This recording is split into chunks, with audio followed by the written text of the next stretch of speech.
Bom, turma, vamos falar hoje aqui sobre a IA como infraestrutura, o novo DNA das empresas, né, que querem liderar, que é uma grande transformação que a gente está tendo, obviamente, vamos chover no molhado aqui, mas o que eu vou trazer para vocês é o além do uso de AI como copilot, né, como que a gente pode, de fato, estrategicamente, inserir a IA no core do negócio das empresas. Como que a IA ela pode ser, de fato, utilizada para transformar a forma como o negócio e a empresa ela funciona. Tá?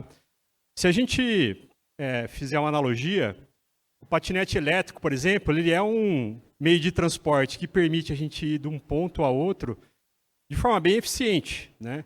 Só que tem um ponto, eu, enquanto estou pilotando o patinete, eu tenho que prestar bastante atenção em tudo que está acontecendo ao meu redor. Né? Atuar como um sensor capturando sinais, se tem algum outro pedestre, se tem algum carro, um buraco no chão ali para não bater a rodinha e capotar. Né? Tem que ter todos os cuidados de segurança. Eu estou processando, eu estou tendo aquele trabalho de pilotar o patinete e tendo aquela tarefa. Né? Se a gente fizer uma analogia, então, o patinete é IA Copilot. Né? Se a gente fizer uma analogia com o carro autônomo, quem já esteve em São Francisco talvez já tenha tido a oportunidade de pegar um táxi autônomo como esse. Né? Para você ir de um lado para o outro, você entra no carro, a tarefa de dirigir, prestar atenção em tudo que está acontecendo, é daquele carro autônomo que tem a IA embarcada ali, que está com os sensores capturando o sinal. Né? Ou seja, eu não estou realizando a tarefa, né? A IA... o carro que está com a IA embarcada ali, que está tendo todo esse trabalho e realizando a tarefa por nós. Né? Então, a gente está saindo de uma IA baseada em Copilot, né, e indo para uma IA em que ela realiza a tarefa por nós. Esse é o ponto principal do que eu vou falar aqui com vocês, beleza? Bom, então é um novo paradigma, do qual, se a gente pegar esse estudo aqui da McKinsey, do qual a gente tem a capacidade, o potencial de empilhar aqui 2,6, 4,4 trilhões de dólares por conta da IA. Se a gente fazer um comparativo, 2,6 é equivalente ao PIB do Reino Unido, muito próximo ali, 4,4 do Japão. Então, é muita grana de fato nova que sendo gerada por conta desse novo paradigma. Tá? Qual que é a diferença das empresas que querem liderar, segundo um estudo aqui, tá? Baseado em IA? Primeiro, empresas que não estão liderando, elas estão mirando muito baixo. Elas priorizam iniciativas de IA de menor escala e muito mais focada em produtividade. Né? Então, estou tentando ser mais produtivo, que já é de fato um ganho, mas isso na visão do estudo é ainda mirar muito baixo. Né? As empresas que lideram, ela aloca 80% dos investimentos em IA em reformular funções que são chaves. Né? Estão reinventando novas ofertas com base em IA. Ou seja, não é mais só a produtividade. Né? É uma reformulação, é um redesenho da companhia, seja em termos de modos operacionais, de core business, seja em termos de modelos de negócio. Tá? Outro ponto, as empresas que não estão liderando, elas estão diluindo o seu esforço com muitas iniciativas de IA, em demasia. Então, isso acaba criando uma difusão de esforço. As empresas que lideram, elas estão muito mais focadas, com poucas iniciativas, e indo muito mais a fundo. Elas estão indo com muito mais profundidade em relação ao que elas querem fazer com IA.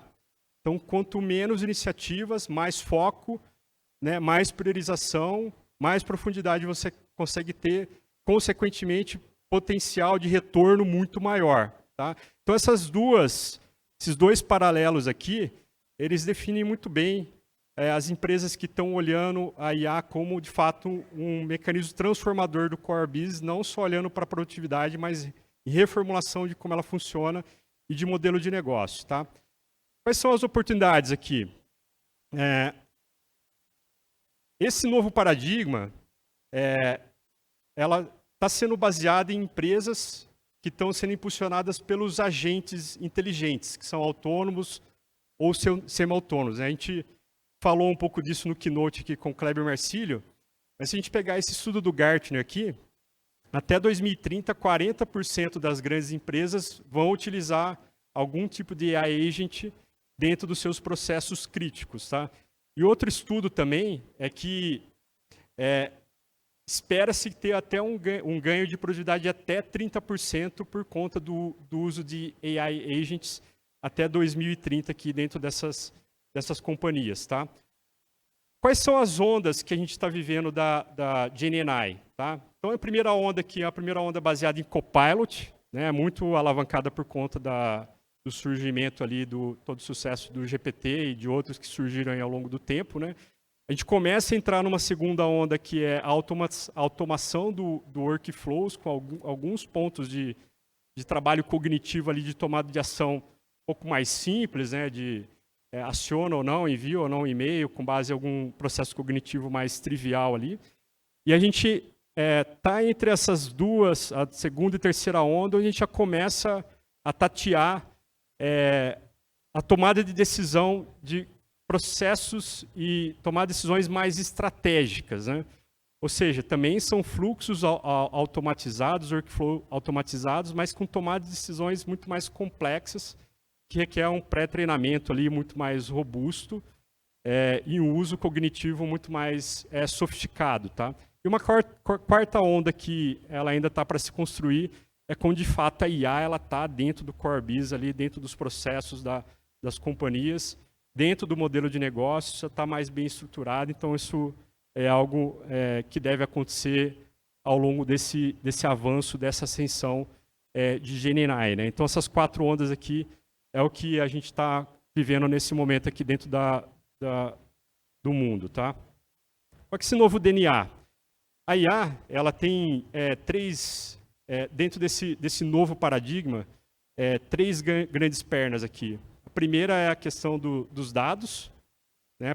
Para você obter informação via APIs, com input de usuários, métricas, sensores, que é fundamental para tomar decisão, também para memória e contexto, né, do uso ali. A tomada de decisão em si, né, que é a capacidade de raciocínio e qual caminho seguir, por que um caminho é eventualmente melhor ou mais ou melhor do que outro para atingir um determinado objetivo que aquele agente tem, tá?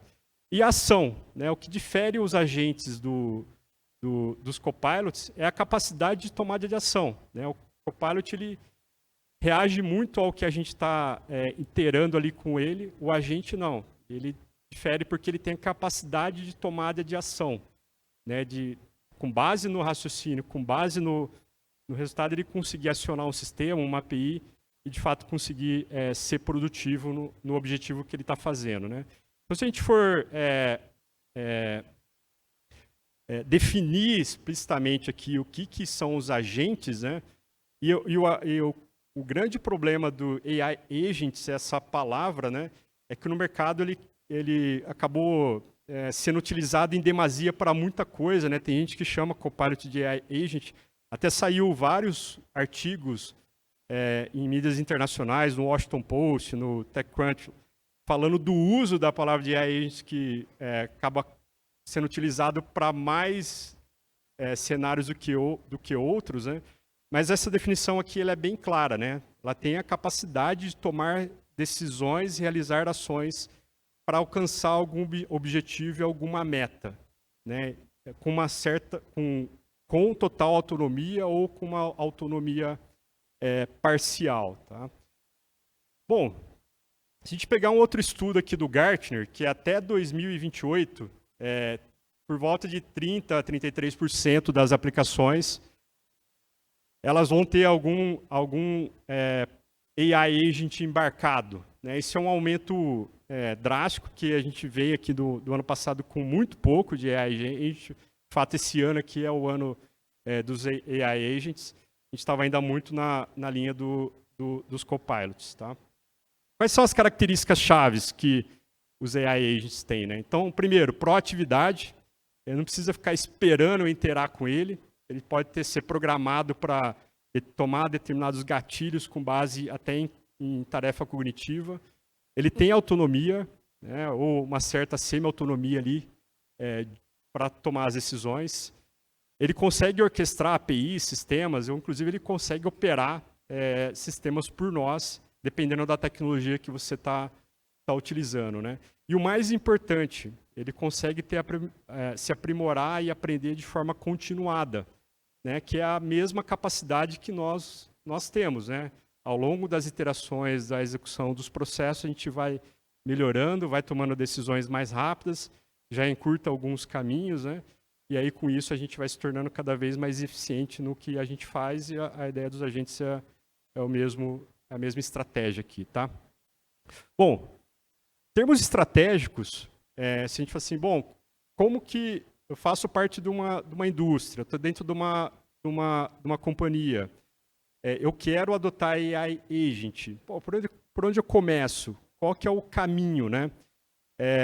Aqui eu vou mostrar para vocês um framework, né, que a gente sugere de como seguir esse caminho, que a gente acredita, né? Porque há um risco de, novamente, se você abrir diversas iniciativas, querer escalar demais, você diluir os esforços e não ir na profundidade que é necessária. E as empresas que lideram, a gente viu lá atrás, que são as empresas que têm poucas iniciativas, mas elas vão a fundo, né? Então, o primeiro ponto desse framework aqui qual que é a estratégia do porquê do AI Agent? Aonde que ele tem o maior potencial de trazer um ROI? Quais são os processos que têm muita ineficiência ou que são tarefas repetitivas, que obviamente tem um trabalho cognitivo ali para ser feito, que o AI Agent pode potencializar toda a força operacional ali, ou eventualmente, qual que é a oportunidade de negócio de uma nova oferta que pode surgir dentro de uma companhia por conta de um AI Agent, do qual sem talvez seria muito mais difícil, porque o custo-benefício de escala seria inviável, né? Então, o primeiro ponto aqui é quais são as oportunidades. Isso é basicamente a gente identificar, dentro de um trabalho aí coletivo de pessoas, de mapear essas jornadas e os pontos de oportunidade que a gente tem dentro da companhia, tá? Segundo ponto um dos maiores riscos que se pode ter é colocar o AI Agent dentro de processos que não estão preparados para receber AI Agents, e a maior parte deles talvez não estejam, né? Então tem que repensar muito da forma como as coisas são feitas, para que, porque com a entrada do AI Agent você vai ter mudanças, né? Então redesenhar processo, qual é o contexto que o AI Agent vai atuar e quais são as integrações internas e sistêmicas que vão precisar ser feitas para que o AI Agent consiga operar. Tem API, não tem? Tem sistema, tem dado? Isso tudo faz parte dessa etapa aqui de design, né? Depois, o terceiro ponto, a terceira fase aqui, é a implementação em si. Né? Quais são as tecnologias, o que eu tenho no arcabouço disponível, o que eu quero eventualmente testar e pilotar por um tempo, né? E aqui é justamente um ponto crucial, que é não só a implementação, é você testar também. Pensando que o AI Agent potencialmente ele pode fazer um trabalho tal como se fosse um colaborador dentro da companhia, você não vai querer botar um AI Agent sem saber se ele tem a capacidade de executar aquilo que está se propondo, né? Assim com todo mundo, né? E outra, depois que você bota ele faz o onboard desse AI Agent, talvez você vai querer acompanhar por um tempo, até depois soltar a mão dele para ele andar sozinho, né? Então esse período de avaliação do AI Agent, onboarding, ele é um processo mega importante para você ter a confiança de que depois você pode soltar a mão e falar, vamos em frente aí, pode tocar o barco, né? E aí, de fato, você botar para executar, né? Que aí depois está feito todas essas etapas aí, fazer a governança dele, evolução e observar as métricas de retorno, se ele está conseguindo trazer o ROI que a gente espera para o que ele foi desenhado, tá? Então, esse é um framework aqui de 4 etapas bem importantes serem seguidas dentro dessa construção, né? Aqui tem alguns exemplos de casos de uso, né? Eu não vou entrar em muitos detalhes, né? Mas você tem uma vasta, quase que infinitas possibilidades de aonde que o AI Agent pode estar inserido, né? Por exemplo, esteira de crédito, que envolve muitos sistemas, muita avaliação, muito trabalho cognitivo, tomada de decisão, é um dos exemplos, né? Agendamento de cirurgia, é esse caso aqui eu trouxe porque eu fiz uma cirurgia eletiva, nada grave, nada, tá, pessoal? Recentemente, e, cara, puta burocracia de documento para você assinar, mandaram para mim 3 PDFs para eu assinar por WhatsApp e falaram o seguinte na mensagem, ó, você imprime, assina e traz aqui no hospital, isso era 1, 2 semanas antes da cirurgia, né? E traz aqui pessoalmente no hospital, né? Falei, caramba, já entraram em contato de forma digital, né? Será que eu não posso assinar digitalmente? Aí eu questionei, ele disse, não, pode assinar. Aí eu assinei. Depois você chega no hospital, um monte de papelada, mais um monte de assinatura. Aprovação do plano de saúde, agendamento da sala de cirurgia, dos médicos, da equipe. Eu tenho uma vasta infinidade de coisas para acontecer dentro de algo que parece ser tão simples. E eu não entendo muito da indústria de hospitais, né? Mais como o olhar de usuário, né? Mas que aí a gente pode trazer uma produtividade, um ganho, uma economia gigante e tornar a vida de todo mundo muito mais simples no dia a dia. Tá? Outra, vendas, né? Agentes que consigam fazer follow-ups, olhar oportunidades que estão estagnadas ali e trazer elas para a tona, acessando o CRM, vendo histórico do que aquela conta está, do que aquele cliente tem e gerar eventualmente propostas automaticamente, inclusive, se fechou a proposta, já acionar o sistema financeiro lá para faturamento, né? Então, são 3 exemplos aqui que têm potenciais impactos, estão citados aqui embaixo, mas que se a gente for fazer aquele mapeamento da estratégia lá, a gente vai identificar coisas bem legais e depois que a gente está funcionando, a gente conseguir metrificar e ver se de fato a gente está conseguindo ter esse retorno, né? Bom, só que vencer com a IA, ela demanda muito mais do que a gente só olhar para o aspecto da tecnologia. Tá? Existem outras barreiras para a gente dar esse passo aqui. Né? A barreira que envolve mudanças que são mais básicas, que é repensar processo, como eu falei. Vou incorporar um AI Agent que como é que ele vai funcionar dentro do processo atual. Dados, né? Talentos para de fato a gente conseguir forjar esse novo paradigma e uma mobilização da organização para que isso aconteça. Né? Então são mudanças básicas, mas que não são necessariamente triviais. Tá? Então, além da tecnologia, se a gente pegar o caso aqui de talentos, né? Essa é uma estatística nova, ó, do AI Radar aqui da BCG desse ano. Brasil está aqui no final dessa lista aqui, dos países que menos está investindo em desenvolvimento de talentos para o uso de AI. Né? A gente está com volta de 20% de treinamento de trabalho dos colaboradores para o uso de IA, preparando, de fato, para esse novo paradigma. Né? A média global é 29%. Então, a gente tem um esforço grande ainda de trabalhar o desenvolvimento para que a gente esteja preparado para esse novo paradigma. Tá? Barreiras culturais e organizacionais. Primeiro, é bem comum, obviamente, tudo que envolve a mudança, a resistência à mudança. Né? Por medo, incerteza, falta de clareza do porquê as coisas precisam mudar, qual que é o objetivo, inclusive qual que é o impacto, como que é o envolvimento de todo mundo que está sendo impactado, como é que a gente vai trabalhar em conjunto para que, na verdade, lá na frente, fique melhor operacionalmente. Né? Modelos operacionais engessados, processo, governança e falta de patrocínio executivo. Né? Nesse estudo aqui, quando há o envolvimento de um C-Level, por exemplo, dentro de uma iniciativa como essa, as taxas de sucesso elas são radicalmente melhores. Tá? Então, patrocínio executivo, C-Level envolvido, é mega importante aqui. Né? E nesse ponto do modelo operacional aqui, a ineficiência, alguns estudos de fontes confiáveis, mas obviamente são modelos matemáticos, né, indicam que 30% do que a gente faz no nosso dia a dia, de tarefas repetidas, ou de tarefas que elas são difíceis, complicadas, no qual a nossa produtividade ela é muito impactada, né, acesso a diferentes sistemas, bases que não se conversam. Quando a gente junta todas essas pequenas coisas que a gente faz que são mapeadas como ineficiência, esses estudos indicam que ela chega a ser 30% do nosso dia, de cada um de nós que trabalha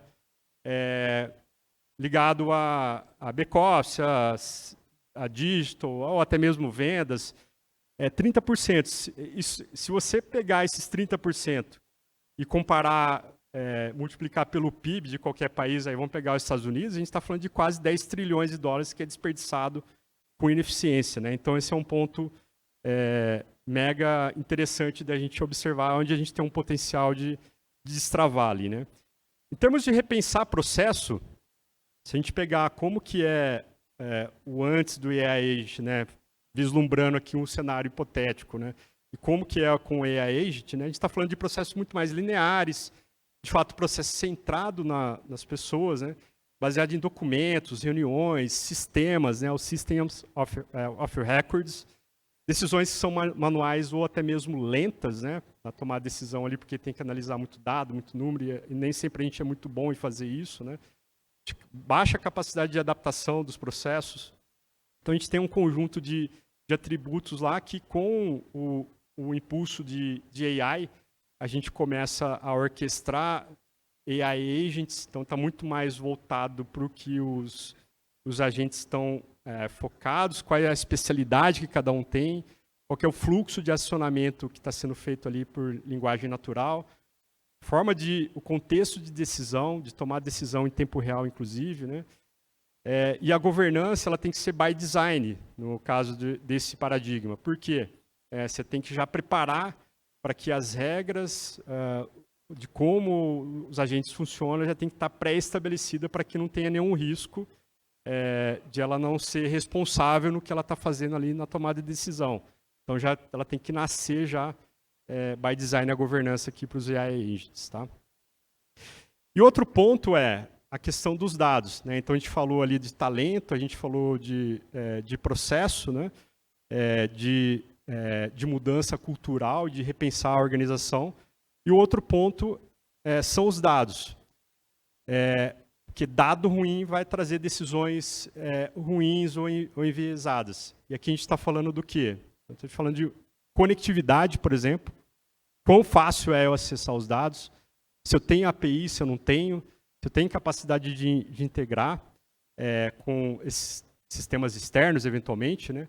Qual que é a qualidade e a confiabilidade que esse dado ele tem, se ele está limpo, atualizado. Talvez também se tem uma preparação anterior ali para ser feita, né? Inclusive que as recomendações não exagerar, uma preparação mínima, mas que seja suficiente para que a gente consiga operar, né? Dado com governança e segurança, compliance, LGPD, né, para que siga as regras, né, que estão sendo estabelecidas, e contexto e semântica, né, dado de fato que tenha significado para ser trabalhado ali dentro da IA. Né. Então, novamente, a gente falou de todo um paradigma que é impulsionado pelo avanço tecnológico, né, mas tem esses pontos para serem trabalhados, que é a questão novamente, né, a questão do talento, da mudança cultural, de rever muitas vezes os processos e dos dados aqui, que são 4 itens que são bases fundamentais para a gente conseguir avançar nesse novo paradigma. Né? Então, se a gente puder fazer um fechamento aqui do que a gente vem falando, né? Capacitação da equipe. Né? Então, priorize isso envolve mudança cultural, mindset, vai trazer inovação, mas ele é um ponto que muitas vezes ele é subestimado, né, dentro do nosso dia a dia. Os dados, né, que tenham capacidade de conexão, que sejam limpos, né, que sejam governados para que a gente consiga alimentar as IAs, os modelos, o redesenho do fluxo e com contexto para esse novo paradigma, né, para que de fato seja algo acionável em linguagem natural. E por último, em vez de pensar em muitas iniciativas e começando grande, né, começar com um piloto, né, algo que seja simples, no sentido de que não necessariamente simples no sentido de negócio, ele tem que gerar um valor de negócio, tem que gerar um ROI, mas que seja algo que a gente consiga focar, né? Então, em vez de ter 10, vamos pegar 1, 2 casos e vamos trabalhar para que isso rode e a gente consiga coletar aos poucos essa mudança que tá acontecendo dentro da corporação, né? Então, esses 4 itens aqui resumem muito bem essa infraestrutura, a IA como infraestrutura, que é o novo DNA que as empresas que querem liderar estão buscando. Beleza? É isso, gente.